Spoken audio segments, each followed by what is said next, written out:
একজন সাহাবী রাসূলুল্লাহ সাল্লাল্লাহু আলাইহি সাল্লামের কাছে জিজ্ঞাসা করলেন, ইয়া রাসূলুল্লাহ, মাতা সাআ, কিয়ামত কখন সংঘটিত হবে? তখন রাসূলুল্লাহ সাল্লাল্লাহু আলাইহি সাল্লাম বললেন, মা আদাত্তা আলাহা, তুমি এর জন্য কি প্রস্তুতি গ্রহণ করেছো? তুমি কি আমাকে জিজ্ঞেস করছো যে কিয়ামত কখন সংঘটিত হবে, তোমার এর জন্য প্রস্তুতি কি?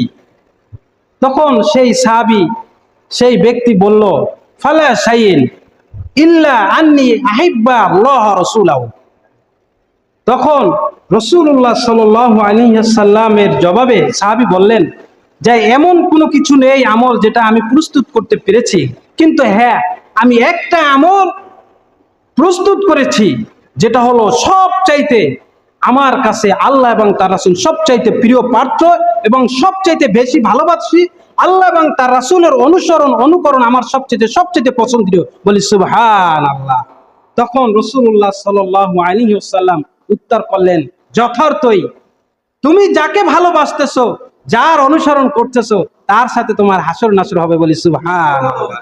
আল্লাহ রাসূল সাল্লাল্লাহু আলাইহি ওয়াসাল্লাম ওই ব্যক্তির এই কথার পরক্ষণে জবাব দিলেন, আনতা মাই মান আহবাবতা, তুমি যাকে ভালোবাসো তার সঙ্গে তোমার কিয়ামত হবে। বলি সুবহানাল্লাহ। এই জন্য ভালোবাসতে হবে কাকে? আল্লাহ এবং তার রাসূলের সুন্নাতকে। যদিও সেটাই অনুসরণ করতে পারি এই হাদিসের ভিত্তিতে, 6169 নম্বর হাদিস, এই হাদিসে আল সহিহ বুখারীর 6169 নম্বর হাদিসে আল্লাহ রাসূল বলছেন, আনতা মা মান আহবাবতা, তুমি যাকে ভালোবাসবা তারই সঙ্গে তুমি থাকবা। বলি সুবহানাল্লাহ।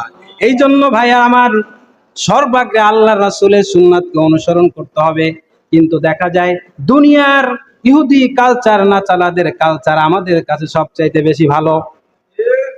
ইহুদি এবং নাসারাদের কালচারকে আমরা সবসময় প্রায়োরিটি দিই, তাদেরকে সঙ্গে রাখি, তাদেরকে সামনে রাখি। আমার ভাইরা, আল্লাহ এবং তার রাসূলের অনুসরণ আমরা পিছনে দূরে ঠেলে দিয়েছি।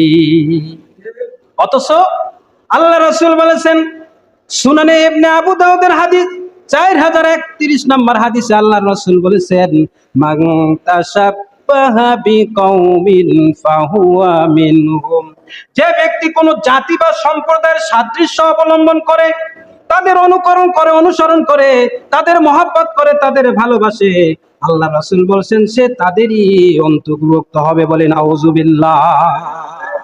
আমার ভাইরা, এই জন্য আমাদের অনুসরণ করতে হবে কাকে? আল্লাহ এবং তার রাসূলকে।